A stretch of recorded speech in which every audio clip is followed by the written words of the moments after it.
공부도 다 때가 있다는 말씀 들어보셨죠? 학습을 하는 데 있어서 골든타임을 잡고 공부 잘하는 아이가 되는 비밀을 한번 알아보도록 하겠습니다.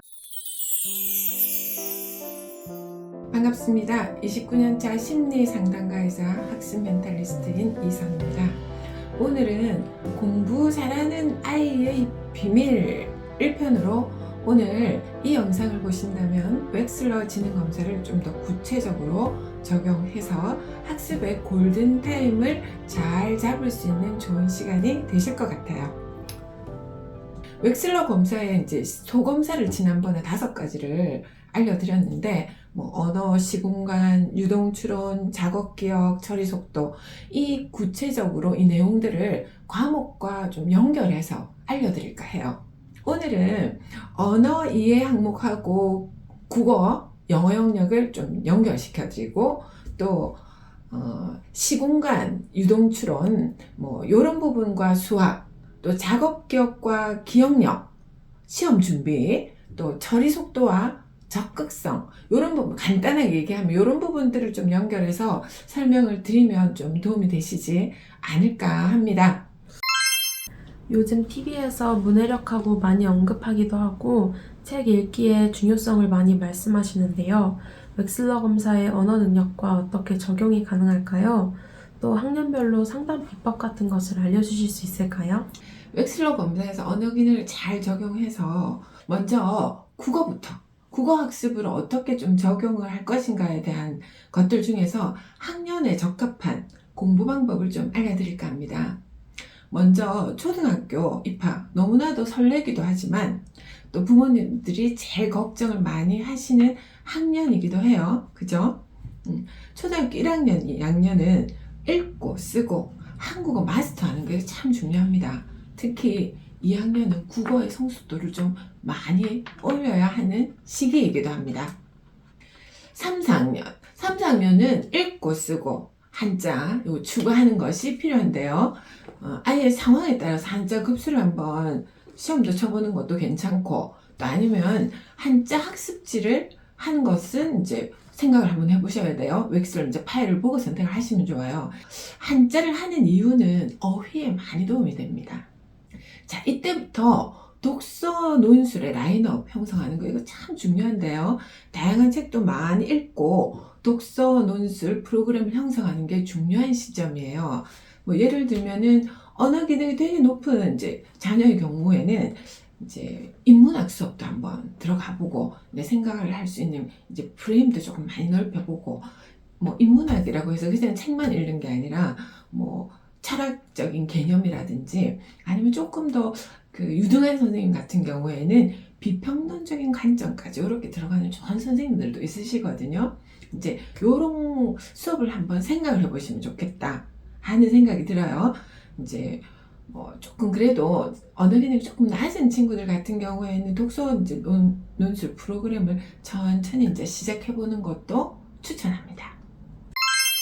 그러면 초등학교 고학년인 5, 6학년 친구들은 어떻게 하면 좋을까요? 초등학교 5학년은 예비 이제 중학생이랑 마찬가지인데요.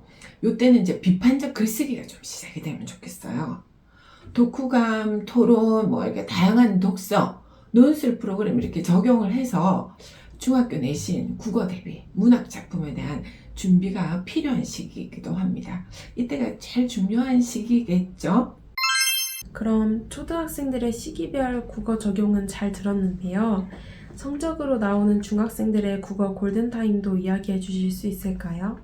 중1 이때가 제일 문해력을 키울 수 있는 적재적소의 시간이라고 봐요. 시험을 치지 않는 자유학기제가 있으니까요. 근데 학교에 따라서 1학기 또는 2학기에 이제 시험이 시행이 되기도 하는데 이때는 이제 문법, 국어는 이제 중학교 올라가면 문법이 어려웠거든요. 문법이나 문장 독해력, 또 어휘력 기르기 이런 것의 본격적인 독서력이 필요하고 아주 심각한 독서력이 필요합니다. 지금은 잘 모르겠지만 이제 수능에 들어간다고 생각하시면 수능의 제일 골칫거리가 과학, 경제 지문 이런 것들이거든요. 이제 이런 것들까지 조금 읽을 수 있는 그런 필요한 시점이라고 생각을 합니다. 자, 중2 똑같아요. 문법, 독서, 어휘력 아주 잘 키우셔야 됩니다. 그럼 중학교 3학년은 어떻게 해야 될까요? 그렇죠. 중학교 3학년은 고등학교 입학 전에 문법, 비문학, 이 정말 독서력, 이거 강조를 안 할 수가 없어요. 이거 키워야 되는 시기입니다. 고등학교 입학 전에 비문학, 독해력, 뭐 이런 것들이 좀 잘 갖춰 있다면 여름방학 때는 이제 고전문학 이 공부를 좀 시작할 수 있어요. 그리고 중요한 부분은 국어는 중학교 국어 문법을 좀 정리하고 잘 다져 놓아야 된다는 겁니다. 이제 이렇게 언어 지능을 토대로 국어 학습에 적용할 수 있는 골든타임도 좀 알려드렸고, 부모님이 아이에게 필요하고 또 적합한 교육을 하는 지침과 적용 가능한 내용에 대해서 조금 살짝 알려드렸어요. 이제 요거는 조금 더 구체적으로 아시려고 하면은 아이의 이제 프로파일, 웩슬러 프로파일이나 기질이나 이런 걸 조금 더 보고 참고를 하셔야 될 것 같아요. 영어는 무학년제 천차만별인데 어떻게 진도라든지 이런 부분들을 공부를 잘할 수 있도록 골든타임을 잡아줄 수 있을까요? 그렇죠. 언어지능하고 이제 영어를 결합해서 좀 알려드릴까 해요. 초 1, 2, 5학년 올라가서 어렵지 않게 파닉스 1S 방식의 제2 언어로 영어에 골고루 노출될 수 있도록 자연스럽게 하는 게 제일 중요한 시기가 1, 2학년입니다. 3, 4학년 4대 영역을 아주 고르게 읽고 쓰고 듣고 말하고 이거 참 중요합니다.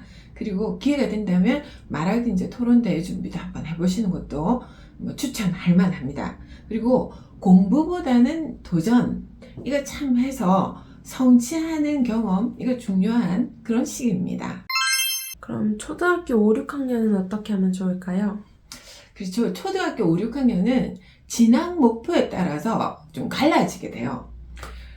일반고 같은 경우에는 중학교식 이제 입시 영어, 수업 영어, 이런 쪽으로 좀 전환해야 돼요. 문법식으로. 그러니까 문법, 독해, 수능식 영어, 이런 게 좀 필요하고, 또 수업용 영어, 일반 입시 영어로 좀 들어가야 돼요. 그런데 이제 과고나 영재고일 경우는 좀 또 다릅니다. 요때는 이제 토플이나 이런 것들 한번 해서 수과학을 중학교 때는 좀 달려야 되니까 일단 조기에 좀 일단락해줘야 되는 거 있어요. 그리고 외고, 국제고 요거는 요 학교 같은 경우에는 1S 방식을 좀 유지하고 원서도 읽고 4대 영역도 좀 골고루 하는 언어식의 공부를 좀 유지하는 게 필요하답니다. 네, 초등학생들의 시기별 영어의 골든타임을 잘 들었는데요. 중학생들의 영어 골든타임도 이야기해 주실 수 있을까요? 그럼요. 중학교 1학년 거의 문법을 3분의 2 이상 배우고 완성시키는 시기입니다. 이 자유학년제 중1 굉장히 열심히 하셔야 됩니다. 놓으시면 안 돼요. 자, 이제 우리가 아주 집중적으로 문법 공부를 할 수 있는 아주 넉넉한 시기입니다. 중2 이 시기가 좀 사춘기가 좀 많이 고조되는 시기인데 잘 이어나갈 수 있도록 부모님들이 많이 다독여주는 시기가 필요하죠. 이제 문법 사용하기 시작하고 아주 적용도 잘해야 되고 구문, 독해, 주어, 동사 이렇게 끊어서 읽고 완성 문법 복습하고 요게 참 중요한 시기가 중2입니다. 중학교 3학년은 어떻게 하면 좋을까요? 그렇죠. 중학교 3학년 예비 고1입니다. 직독, 직해, 어순 그대로 읽고 파악하고 독해 문제 많이 한번 풀어보고 또 중학교 때 영어 한번 좀 떼봅시다. 그리고 고등학교 가게 되면 단어 외우면서 이제 슬금슬금 이제 편안하게 수학에 대한 재비도 하고 내가 모자란 부분들을 좀 하실 수 있도록 하는 게 좀 필요하죠. 그리고 가능하다면 중학교 3학년 때는 고1, 3월 모의고사도 한번 쳐보고 또 고2 좀 더 잘하는 친구들 같은 경우에는 고2 모의고사 이거 한번 풀어보고 내 성적이 어느 정도 되는지 이렇게 한번 지침을 마련해 보시는 것도 추천합니다. 자, 오늘은 웩슬러 검사를 적용해서 공부 잘하는 아이의 비밀 편으로 언어 지능을 잘 이용해서 국어, 영어에 적용할 수 있는 골든타임을 잡는 방법을 알려드렸습니다. 여러분의 마음 건강 그리고 자녀를 잘 키우는 채널 선희쌤의 마음동행 좀 더 유익한 정보를 알려드릴 수 있도록 노력하겠습니다. 감사합니다.